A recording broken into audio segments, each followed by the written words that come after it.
നമസ്കാരം പ്രിയപ്പെട്ട പ്രേക്ഷകരെ, എല്ലാവർക്കും പുതിയൊരു അധ്യായത്തിലേക്ക് ഹൃദ്യമായ സ്വാഗതം. ഭാരതീയ സംസ്കാരത്തിലും ജ്യോതിഷ ശാസ്ത്രത്തിലും വിശ്വസിക്കുന്ന നമ്മളെ സംബന്ധിച്ചിടത്തോളം ജീവിതമെന്നത് കേവലം ആകസ്മികമായ സംഭവങ്ങളുടെ ഒരു പരമ്പരയല്ല, മറിച്ച് ജീവിതം എന്നത് ആകാശത്തെ ഗ്രഹങ്ങളുടെ ചലനവുമായി അദൃശ്യമായി ബന്ധപ്പെട്ടിരിക്കുന്നു എന്ന് വിശ്വസിക്കുന്നവരാണ് നമ്മിൽ ഭൂരിഭാഗം ആളുകളും. ഒരു മനുഷ്യൻ്റെ ജീവിതത്തിൽ വിജയമുണ്ടാകാൻ കഠിനാധ്വാനം മാത്രം പോരാ, ആ അധ്വാനത്തോടൊപ്പം അല്പം ഭാഗ്യം കൂടി തുണച്ചാൽ മാത്രമേ ജീവിതത്തിൽ വലിയ ഉയർച്ചകൾ ഉണ്ടാവൂ. പ്രത്യേകിച്ച് മലയാളികളെ സംബന്ധിച്ചിടത്തോളം ലോട്ടറി സൗഭാഗ്യം എന്നത് കേവലം ഒരു ഭാഗ്യ പരീക്ഷണമല്ല, മറിച്ചത് പലരുടെയും ജീവിതത്തിലെ വലിയ സ്വപ്നങ്ങൾ യാഥാർത്ഥ്യമാക്കുവാനുള്ള ഒരു അവസാന പ്രതീക്ഷയോ അല്ലെങ്കിൽ ഒരു വഴിയോ ആയി നമുക്ക് കണക്കാക്കാം. വീട് പണിയുക, കടം വീട്ടുക, മക്കളുടെ വിവാഹം നടത്തുക എന്നിങ്ങനെ 1000 സ്വപ്നങ്ങളാണ് ഒരു ചെറിയ ടിക്കറ്റിൽ ഒളിഞ്ഞിരിക്കുന്നത്. നാം കഴിഞ്ഞ വാരത്തിൽ കണ്ടുകാണും പ്രവാസിയായ മലയാളിക്ക് 35 കോടി രൂപ വിദേശത്ത് നിന്ന് ലോട്ടറി സൗഭാഗ്യത്തിലൂടെ ലഭിച്ചത്. അത്തരത്തിൽ എത്ര ആളുകളാണ് ജീവിതത്തിൽ ഉയർച്ചകൾ കൈവരിക്കുന്നത്. വലിയ സൗഭാഗ്യങ്ങൾ തന്നെയാണ് ഇങ്ങനെയുള്ള ആളുകളെ തേടിയെത്തുന്നത്. നാം നമ്മുടെ ചുറ്റുമുള്ളവരുടെ ജീവിതമെന്ന് നോക്കൂ. എത്ര ആളുകളാണ് ദാരിദ്ര്യത്തിൻ്റെ പടുകുഴിയിൽ നിന്ന് ഉയർച്ചകൾ കൈവരിച്ചിരിക്കുന്നത്. എന്തെല്ലാം പ്രയാസങ്ങളും പ്രതിസന്ധികളും അനുഭവിച്ചതാണ് കുടിൽ നിന്ന് കൊട്ടാരത്തിലേക്ക് മാറിയിരിക്കുന്നത്. ഇതെല്ലാം പ്രപഞ്ചത്തിൻ്റെ അത്ഭുതകരമായ പ്രവൃത്തി തന്നെയല്ലേ. ഒപ്പം നിങ്ങളുടെ പ്രാർത്ഥനകളും നിങ്ങളുടെ വഴിപാടുകളും എല്ലാം ഫലം കാണുകയും ചെയ്യുമ്പോൾ പ്രപഞ്ചം നിങ്ങളെ അനുഗ്രഹിക്കും. നിങ്ങൾ വിശ്വസിക്കുന്ന ആ പ്രപഞ്ചശക്തി നിങ്ങളിൽ മേൽ അനുഗ്രഹം ചൊരിയുമ്പോൾ മറ്റൊരു ശക്തിക്കും നിങ്ങളെ തളർത്തുവാൻ സാധിക്കില്ല. ഇത് തന്നെയാണ് യാഥാർത്ഥ്യം. നമുക്ക് ചുറ്റുമുള്ള ആളുകൾക്ക് ഇത്തരത്തിൽ സൗഭാഗ്യങ്ങൾ, ഭാഗ്യക്കുറി പോലുള്ള കാര്യങ്ങളിലൂടെ പല വിധേന സൗഭാഗ്യങ്ങൾ കടന്നു വന്ന് ജീവിതത്തിൽ മാറ്റങ്ങൾ സംഭവിക്കുന്നു. എന്നാൽ ഇതൊക്കെ കാണുമ്പോൾ നാം ഇത്തരം കാര്യങ്ങളെ വിമർശിക്കും. ഇതെല്ലാം വെറുതെയാണ്, ഇത്തരത്തിലൊന്നും സംഭവിക്കാൻ പോകുന്നില്ല, ഇതെല്ലാം നാം നിത്യേന കേൾക്കുന്നതാണെന്ന്. എന്നാൽ നിത്യേന നിങ്ങൾ കേൾക്കുന്നതിൽ നിത്യേന എത്രയോ പേരുടെ ജീവിതം മാറി മറിയുന്നു എന്ന് കൂടി നിങ്ങൾ ചിന്തിക്കണം. ധാരാളം ആളുകളുടെ ജീവിതം മാറി മറിയുന്നുണ്ട് പല സൗഭാഗ്യത്തിലൂടെ, പല വഴികളിലൂടെ. ദാരിദ്ര്യവും കഷ്ടതകളും പ്രയാസങ്ങളും അനുഭവിക്കുന്ന ആളുകൾ ഓരോ ദിവസവും മാറിക്കൊണ്ടിരിക്കുകയാണ്. അതവരുടെ പ്രവർത്തനത്തിൻ്റെ ഫലം കൂടിയാണ്, അവരുടെ കഠിനാധ്വാനത്തിൻ്റെ ഫലം കൂടിയാണ്. അതോടൊപ്പം സൗഭാഗ്യം കൂടി ചേരുമ്പോൾ, നല്ല സമയം അവരുടെ ജീവിതത്തിലേക്ക് കടന്നു വരുമ്പോൾ എല്ലാം മാറി മറിയുക തന്നെ ചെയ്യും. എല്ലാ പ്രതികൂല സാഹചര്യങ്ങളും അവർക്ക് അനുകൂലമായ സാഹചര്യമായി തീരും. ഈ അധ്യായം കേൾക്കുന്ന 10-5 പേരുടെ ജീവിതത്തിലെങ്കിലും ഇത്തരം കാര്യങ്ങൾ സംഭവിച്ചിരിക്കും. അതുകൊണ്ട് നാം പ്രപഞ്ചത്തോട് ഇങ്ങനെയൊന്നും സംഭവിക്കുകയില്ല, ഇതെല്ലാം വെറുതെയാണ് എന്ന് പറയാതിരിക്കുക. നെഗറ്റീവായി പ്രപഞ്ചത്തോട് സമീപിക്കാതിരിക്കുക. നമ്മുടെ എല്ലാം ജീവിതത്തിൽ ധാരാളം നെഗറ്റീവ് ഊർജ്ജം നമുക്ക് ചുറ്റുമുണ്ടാവും.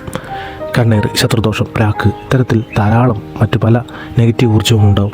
അതോടൊപ്പം നാം നെഗറ്റീവായി മാറാതിരിക്കുക. നാം പോസിറ്റീവായ കാര്യങ്ങളെക്കുറിച്ച് ചിന്തിക്കുകയും പോസിറ്റീവായ കാര്യങ്ങൾ ചെയ്യുകയും ആണ് വേണ്ടത്. നമുക്ക് ജീവിതത്തിൽ സൗഭാഗ്യങ്ങൾ, സമ്പത്ത് എല്ലാം കടന്നു വന്ന് കടങ്ങളെല്ലാം ഇല്ലാതാക്കി സ്വന്തമായി ഭവനവും സ്വന്തമായുള്ള പല ആഗ്രഹങ്ങളും സാധിച്ചെടുക്കാൻ പോകുന്ന ഈ മാർച്ച് മാസം സൗഭാഗ്യങ്ങൾ തേടിയെത്തുന്ന ഭാഗ്യ നക്ഷത്രങ്ങൾ ലോട്ടറി സൗഭാഗ്യത്തിലൂടെയോ നിധിയോഗം പോലും നിങ്ങളുടെ ജീവിതത്തിൽ കാണുന്നു. അത്രയേറെ സൗഭാഗ്യമാണ് കടന്നു വരാൻ പോകുന്നത്. ഇത് സംഭവിച്ചിരിക്കും.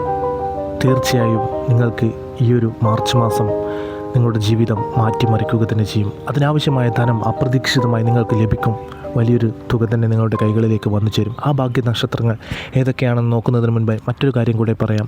ചൊവ്വ, വെള്ളി ദിവസങ്ങളിലും വിശേഷാൽ ദിവസങ്ങളിലും പൂജാ വഴിപാടുകൾ നടക്കുന്നുണ്ട്. ഈ പൂജാ വഴിപാടുകളിൽ പങ്കാളിയാവുന്നതിന് നിങ്ങളുടെ പേരും നാളും കമൻറ്റായി രേഖപ്പെടുത്തുക. ഇത്തരം പൂജാ വഴിപാടുകൾ നാം നേരത്തെ പറഞ്ഞതുപോലെ നിങ്ങളെ ബാധിച്ചിരിക്കുന്ന നെഗറ്റീവ് ഊർജ്ജത്തെ ഇല്ലാതാക്കുവാനും പോസിറ്റീവായിട്ടുള്ള ഊർജ്ജം നിങ്ങളുടെ ജീവിതത്തിലേക്ക് കടന്നു വരുന്നതിനും വളരെയധികം സഹായകരമായി തീരും. നമുക്ക് ചുറ്റും ധാരാളം നെഗറ്റീവ് ഊർജ്ജമുണ്ട്, അത് നാം നേരത്തെ പറഞ്ഞതാണ്. ആ ഊർജ്ജം നമ്മുടെ തളർത്തുക തന്നെ ചെയ്യും.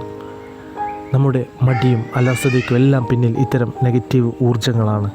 ഒരുപക്ഷെ നമ്മുടെ ശത്രുക്കളുടെ നെഗറ്റീവായ പല കാര്യങ്ങളും അവർ നമുക്കെതിരെ ചെയ്യുന്നുണ്ടാവാം. ഇതെല്ലാം നമ്മുടെ തളർച്ചയ്ക്ക് കാരണമാവുന്നു. നമുക്ക് മടിയും അലസതയും അനുഭവപ്പെടുന്നു എങ്കിൽ നിങ്ങൾക്ക് തീർച്ചയായും ഉറപ്പിക്കാം ജീവിതത്തിൽ ഏതോ ഒരു നെഗറ്റീവ് ഊർജ്ജം നിങ്ങളെ വേട്ടയാടുന്നു എന്ന്. അതുകൊണ്ട് ഇത്തരം പൂജാ വഴിപാടുകളിൽ പങ്കാളിയായി ഇത്തരം നെഗറ്റീവ് ഊർജ്ജങ്ങളെ ഇല്ലാതാക്കി ജീവിതത്തിലേക്ക് പോസിറ്റീവായ ഊർജ്ജങ്ങളെ കൊണ്ടുവരാൻ ശ്രമിക്കുക. ഒപ്പം തന്നെ ഈ ഒരു അധ്യായം മറ്റുള്ളവരിലേക്ക് ഷെയർ ചെയ്യുക. ഇത്തരം ബുദ്ധിമുട്ടുകൾ അനുഭവിക്കുന്ന ധാരാളം ആളുകൾ നമുക്കിടയിലുണ്ട്. അവരിലേക്ക് ഈ ഒരു അധ്യായം ഷെയർ ചെയ്യുക. നിസ്വാർത്ഥമായ മനസ്സും നിങ്ങളുടെ നിഷ്കളങ്കമായ ചിന്താഗതിയും തന്നെയാണ് ജീവിതത്തിൽ ഉയർച്ചകൾ ഈ പ്രപഞ്ചം നിങ്ങൾക്കായി നൽകുന്നത്. സ്വന്തം ജീവിതത്തിലെ നെഗറ്റീവ് ഊർജ്ജത്തെ ഇല്ലാതാക്കി പോസിറ്റീവ് ഊർജ്ജത്തെ സ്വാഗതം ചെയ്യുന്നതോടൊപ്പം മറ്റുള്ളവരിലേക്കും ആ ഒരു പ്രകാശം നിങ്ങൾ വഴി പരക്കട്ടെ. ഒപ്പം തന്നെ എന്നത്തെയും പോലെ നിങ്ങളുടെ വിലയേറിയ ലൈക്ക് ഈ ഒരു വീഡിയോനെ ചെയ്യുക. ഇനി നമുക്ക് സൗഭാഗ്യങ്ങൾ വരുന്ന നക്ഷത്രങ്ങൾ ഏതൊക്കെയാണെന്ന് നോക്കാം. മീനമാസത്തിലെ ഗ്രഹനില പരിശോധിച്ച് നോക്കുകയാണെങ്കിൽ 10 നക്ഷത്രക്കാർക്ക് വലിയ സൗഭാഗ്യം വന്നു ചേരാൻ പോവുകയാണ്. അതായത് ഇവരിലേക്ക് വലിയ ധനലാഭം വന്നു ചേരാനുള്ള അപൂർവമായ യോഗം ഈ ഒരു മീനമാസത്തിൽ കാണുന്നുണ്ട്. മാർച്ച് മാസം 28-ാം തീയതി തീർച്ചയായും ഇവരുടെ കൈകളിലേക്ക് അപ്രതീക്ഷിതമായി ധനം വന്നു ചേരും. സൗഭാഗ്യങ്ങളുടെ നാളു തന്നെയാണ് അന്ന്. ഈ ഒരു മഹാഭാഗ്യത്തിൻ്റെ തുടക്കം നമുക്ക് ആ ഗ്രഹനില പരിശോധിക്കുകയാണെങ്കിൽ ആ ദിവസത്തെ ഗ്രഹനില വ്യാഴം മിഥുനം രാശിയിൽ സ്ഥിതി ചെയ്യുന്നു. ശനി, സൂര്യൻ, ഗുളികൻ ഇവർ മൂവരും മീനം രാശിയിൽ, രാഹു, ബുധൻ, ചൊവ്വ ഇവർ കുംഭം രാശിയിൽ നിലകൊള്ളുന്നു. ശുക്രൻ മേടൻ രാശിയിൽ, കേതു ചിങ്ങം രാശിയിൽ, ചന്ദ്രൻ കർക്കിടകത്തിലും സ്ഥിതി ചെയ്യുന്നു. ഈ ഗ്രഹസ്ഥിതി വലിയ അത്ഭുതങ്ങൾ തന്നെയാണ് ഇവരുടെ ജീവിതത്തിൽ കൊണ്ടുവരാൻ പോകുന്നത്. അപ്രതീക്ഷിതമായ ധനം തന്നെ നിങ്ങളുടെ കൈകളിൽ ധാരാളം വന്നു ചേരും. അതുകൊണ്ട് നിങ്ങളുടെ ആഗ്രഹങ്ങളെല്ലാം പൂർത്തീകരിക്കാൻ സാധിക്കുന്ന ഒരു സമയമാണ്. കാര്യവിജയമാണ് നിങ്ങളുടെ കാര്യത്തിൽ. അതുകൊണ്ട് ഇനി നിങ്ങൾ ഇത്ര നാളും അനുഭവിച്ച ദുഃഖങ്ങളും ദുരിതങ്ങളും എല്ലാം മറന്നുകൊള്ളുക. ജീവിതത്തിൽ വലിയ മാറ്റങ്ങൾ സംഭവിക്കും. പരിവർത്തനത്തിൻ്റെ സമയമാണ്. അതുകൊണ്ട് നിങ്ങൾ വിശ്വസിക്കുന്ന ആ പ്രപഞ്ചശക്തിയെ നിത്യവും മനസ്സിൽ ധ്യാനിക്കുക. അത്ഭുതങ്ങൾ സംഭവിക്കുക തന്നെ ചെയ്യും. ഇതിലാദ്യം തന്നെ വരുന്നത് അശ്വതി നക്ഷത്രക്കാരാണ്. ഈ ഒരു മാർച്ച് മാസം സാമ്പത്തിക ബുദ്ധിമുട്ടുകളാൽ അലയുന്ന ആൾക്കാർ ഈ കൂട്ടത്തിലുണ്ട്. അവർക്ക് വലിയ ആശ്വാസകരമായ സമയം തന്നെയാണ്. ഈ മീനമാസത്തിൽ നിങ്ങളുടെ ജീവിതത്തിൽ അപ്രതീക്ഷിതമായ ഈ ഒരു ധനവരവ് വലിയ മാറ്റങ്ങൾ സൃഷ്ടിക്കും. അതുകൊണ്ട് തന്നെ പല പ്രതിസന്ധികളെയും മറികടക്കാൻ നിങ്ങൾക്ക് സഹായിക്കും. നിങ്ങളുടെ ഭാഗ്യസംഖ്യ എന്ന് പറയുന്നത് 7 അതോടൊപ്പം നിങ്ങൾ നിത്യവും ഗണപതി ഭഗവാനെ മനസ്സിൽ ധ്യാനിക്കുക. അത് തടസ്സങ്ങളെ ഇല്ലാതാക്കുവാൻ സഹായിക്കും. ഒപ്പം തന്നെ ജീവിതത്തിൽ എല്ലാ ഐശ്വര്യവും കടന്നു വരുന്നതിന് വളരെയധികം സഹായകരമായി തീരും. നിത്യവും പ്രാർത്ഥന ശീലമാക്കുക. നിങ്ങൾ രാവിലെ ഉറങ്ങുമ്പോഴും രാത്രി ഉണരുമ്പോഴും ഭഗവാനെ മനസ്സിൽ ധ്യാനിക്കുക. അടുത്തതായി വരുന്നത് അത്തം നക്ഷത്രമാണ്.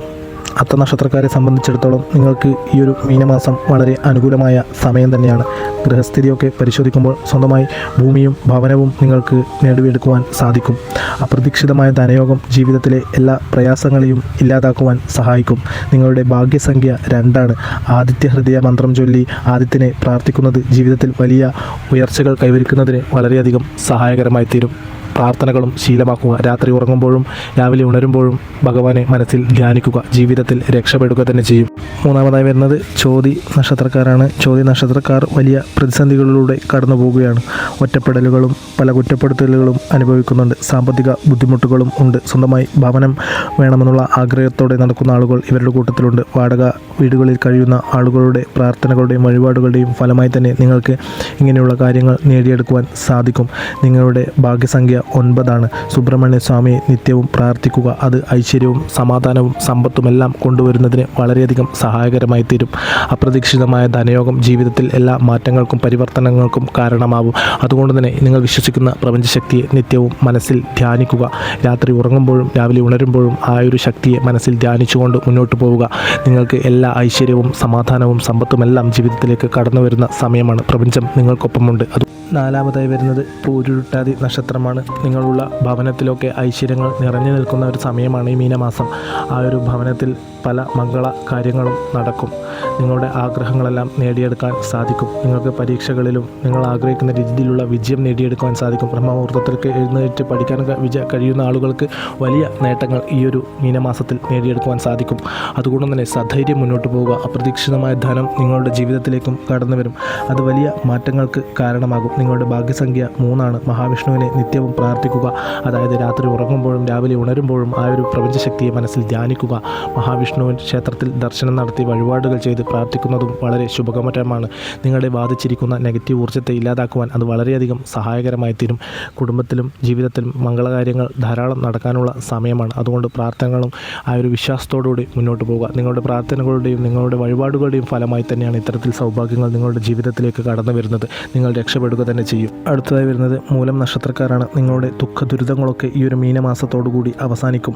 ജീവിതത്തിൽ വലിയ സൗഭാഗ്യങ്ങൾ കടന്നു വരും. അപ്രതീക്ഷിതമായ ധനയോഗം, അതായത് കാര്യവിജയം, നിങ്ങളുടെ ഏത് കാര്യവും വിജയം കാണാനുള്ള ഒരു സമയമാണിത്. നിങ്ങൾ ഗണപതി ഭഗവാനെ മനസ്സിൽ ധ്യാനിക്കുക. നിങ്ങളുടെ ഭാഗ്യസംഖ്യ 7 ഈ ഒരു സംഖ്യ നിങ്ങളുടെ ജീവിതത്തിലെ ഇത്തരം സൗഭാഗ്യ പരീക്ഷകളിലൊക്കെ ഉപയോഗപ്പെടുത്തുകയാണെങ്കിൽ നിങ്ങൾക്ക് അനുകൂലമായ റിസൾട്ട് ലഭിക്കും. നിങ്ങളുടെ എല്ലാ പ്രതിസന്ധികളെയും മറികടക്കാൻ കൂടെ കഴിയുന്നൊരു മാസമാണ്. അതുകൊണ്ട് ഈ ഒരു കാലഘട്ടത്തെ വേണ്ട രീതിയിൽ വിനിയോഗിക്കുക കൂടെ വേണം. നിങ്ങൾക്ക് ഇത്തരം സൗഭാഗ്യങ്ങൾ എല്ലാ മനുഷ്യർക്കും ജീവിതത്തിൽ രക്ഷപ്പെടാനുള്ള ഓരോ സമയവും ഈ പ്രപഞ്ചം നൽകും. ആ ഒരു കാലഘട്ടത്തിൽ നമ്മൾ വേണ്ട രീതിയിൽ വിനിയോഗിച്ചുകൊണ്ട് മടിയും അലസതയും എല്ലാം മാറ്റി നിർത്തി മുന്നോട്ട് പോവുക. അപ്രതീക്ഷിതമായി ലഭിക്കുന്ന ധനം ജീവിതത്തിൽ ഒരു മുതൽക്കൂട്ടാവുക തന്നെ ചെയ്യും. ഈ ഒരു മീനമാസം എല്ലാ സൗഭാഗ്യങ്ങളും നിങ്ങളെ തേടിയെത്തും. നിങ്ങൾ രാത്രി ഉറങ്ങുമ്പോഴും രാവിലെ ഉണരുമ്പോഴും നിങ്ങൾ വിശ്വസിക്കുന്ന പ്രപഞ്ചശക്തിയെ മനസ്സിൽ ധ്യാനിക്കുക. പ്രാർത്ഥനകൾ ശീലമാക്കുക. ധൈര്യമായി മുന്നോട്ട് പോവുക. രക്ഷപ്പെടുക തന്നെ ചെയ്യും. അടുത്തതായി വരുന്നത് രോഹിണി നക്ഷത്രക്കാരാണ്. നിങ്ങൾ കാലങ്ങളായി ഉള്ളിൽ കൊണ്ടു നടക്കുന്ന ആഗ്രഹങ്ങളൊക്കെ നിങ്ങൾക്കിനി സാവധാനം പൂർത്തീകരിച്ചെടുക്കുവാൻ സാധിക്കും. അപ്രതീക്ഷിതമായി ലഭിക്കുന്ന ധനം ജീവിതത്തിൽ ഒരു മുതൽക്കൂട്ടാവുക തന്നെ ചെയ്യും. പ്രയാസങ്ങളും പ്രതിസന്ധികളെല്ലാം മറികടക്കുവാൻ സാധിക്കും. ഒറ്റപ്പെടുത്തിയവരെയും കുറ്റപ്പെടുത്തിയവരുടെയും എല്ലാം മുന്നിൽ നിങ്ങൾക്ക് വിജയിച്ച് കാണിക്കുവാനുള്ള സമയമാണ്. പരീക്ഷകളിലൊക്കെ നല്ല വിജയം നേടിയെടുക്കുവാൻ സാധിക്കും. അതായത് നിങ്ങളുടെ ഭാഗ്യസംഖ്യ 2. മഹാവിഷ്ണുവിനെയോ ദുർഗാദേവിയോ പ്രാർത്ഥിക്കുക. ജീവിതത്തിൽ വലിയ ഉയർച്ചകൾ വരുന്ന സമയമാണ്. അതുകൊണ്ട് നാം ഈ പറഞ്ഞ ഏതെങ്കിലും ഒരു ക്ഷേത്രത്തിൽ ദർശനം നടത്തുക. ദുർഗാദേവിയുടെയോ മഹാവിഷ്ണുവിയോ ക്ഷേത്രത്തിൽ ദർശനം നടത്തി വഴിപാടുകൾ ചെയ്യുക. സാധ്യമാവുകയാണെങ്കിൽ ആഴ്ചയിൽ ഒരു തവണ ഇത്തരത്തിൽ ക്ഷേത്ര ദർശനം നടത്തുന്നത് വളരെ ശുഭകരമായിട്ടുള്ള കാര്യങ്ങളാണ്. അത് നിങ്ങളെ ബാധിച്ചിരിക്കുന്ന നെഗറ്റീവ് ഊർജ്ജത്തെ ഇല്ലാതാക്കുവാൻ വളരെയധികം സഹായകരമായി തീരും. ജീവിതത്തിൽ വലിയ സമാധാനവും സന്തോഷവും എല്ലാം തേടിയെത്തുന്ന സമയം തന്നെയാണ്. അതുകൊണ്ട് പ്രാർത്ഥനകൾ ശീലമാക്കുക. രാത്രി ഉറങ്ങുമ്പോഴും രാവിലെ ഉണരുമ്പോഴും നിങ്ങൾ വിശ്വസിക്കുന്ന പ്രപഞ്ചശക്തിയെ മനസ്സിൽ ധ്യാനിക്കുക. രക്ഷപ്പെടുക തന്നെ ചെയ്യും. അടുത്തതായി വരുന്നത് അവിട്ടം നക്ഷത്രക്കാരാണ്. അവിട്ടം നക്ഷത്രക്കാരെ സംബന്ധിച്ചിടത്തോളം പ്രയാസങ്ങളും പ്രതിസന്ധികളും ഇനി എന്ന് തീരുമെന്നുള്ള ചിന്തയിലാണ് പല ആളുകളും മുന്നോട്ട് പോകുന്നത്. എന്നാൽ നിങ്ങൾക്ക് ആശ്വസിക്കാം. ഈ ഒരു മീനമാസം നിങ്ങളുടെ ജീവിതത്തിൽ വലിയ മാറ്റങ്ങൾ സംഭവിക്കും. അതായത് 2026 വലിയ പ്രതീക്ഷകളോടുകൂടി കടന്നു വന്നവരാണ് നിങ്ങൾ. എന്നാൽ ആ പ്രതീക്ഷക്കൊത്ത രീതിയിൽ പല കാര്യങ്ങളും സംഭവിച്ചില്ല. എന്നാൽ ഈ ഒരു മീനമാസം നിങ്ങളുടെ ഗ്രഹസ്ഥിതിയൊക്കെ പരിശോധിക്കുമ്പോൾ വളരെ അനുകൂലമായ കാര്യം തന്നെയാണ് കാണുന്നത്. കാര്യവിജയം, അതായത് നിങ്ങൾക്ക് അപ്രതീക്ഷിതമായി ധനം ലഭിക്കും. നിങ്ങളുടെ ഭാഗ്യസംഖ്യ 9. ഭദ്രകാളിയ ദേവിയോ മുരുകനെയോ ഭജിക്കുക. ജീവിതത്തിലെ എല്ലാ പ്രതിസന്ധികളെയും മറികടക്കാൻ അത് വളരെയധികം സഹായകരമായി തീരും. സൗഭാഗ്യത്തിൻ്റെ ദിനങ്ങൾ തന്നെയാണ്. അതുകൊണ്ട് സധൈര്യം മുന്നോട്ട് പോവുക. അപ്രതീക്ഷിതമായി ധനം ലഭിക്കുന്ന ഈ ഒരു മീനമാസം നിങ്ങളുടെ ആഗ്രഹ സഫലീകരണത്തിനുള്ള സമയമാണ്. അത് നിങ്ങളുടെ പ്രാർത്ഥനയുടെയും വഴിപാടിൻ്റെയും ഫലം തന്നെയാണ്. അതുകൊണ്ട് യാതൊരുവിധ ഭയവും വേണ്ട. നിങ്ങളുടെ വിജയത്തിൻ്റെ സമയം തന്നെയാണ്. മടിയും അലസതയും മാറ്റി നിർത്തി മുന്നോട്ട് പോവുക. രക്ഷപ്പെടുക തന്നെ ചെയ്യും. നിങ്ങളുടെ ഏവരുടെയും ജീവിതത്തിൽ സമാധാനവും സന്തോഷവും ഐശ്വര്യവും കടന്നു വരട്ടെ എന്ന് നാം ഭഗവാനോട് പ്രാർത്ഥിക്കാം. നമ്മുടെ പ്രാർത്ഥനകളിൽ നിങ്ങളെ ഉൾപ്പെടുത്താം. നാം നേരത്തെ പറഞ്ഞതുപോലെ പൂജാ വഴിപാടുകളിൽ പങ്കാളിയാവുന്നതിന് നിങ്ങളുടെ പേരും നാളും കമൻറ്റായി രേഖപ്പെടുത്തുക. ഇത്തരം വിശ്വാസ സംബന്ധമായ അറിവുകൾ നിങ്ങളിലേക്ക് എത്തുന്നതിന് ഈ ചാനൽ പിന്തുടരുക. ഒപ്പം തന്നെ എന്നത്തെയും പോലെ നിങ്ങളുടെ വിലയേറിയ ലൈക്ക് ഈ ഒരു വീഡിയോന് ചെയ്യുക. ജീവിതത്തിൽ എല്ലാവർക്കും ഐശ്വര്യവും സമാധാനവും സമ്പത്തും എല്ലാം നിങ്ങളുടെ ജീവിതത്തിൽ നിറഞ്ഞു നിൽക്കട്ടെ എന്ന് നാം പ്രാർത്ഥിക്കുന്നു.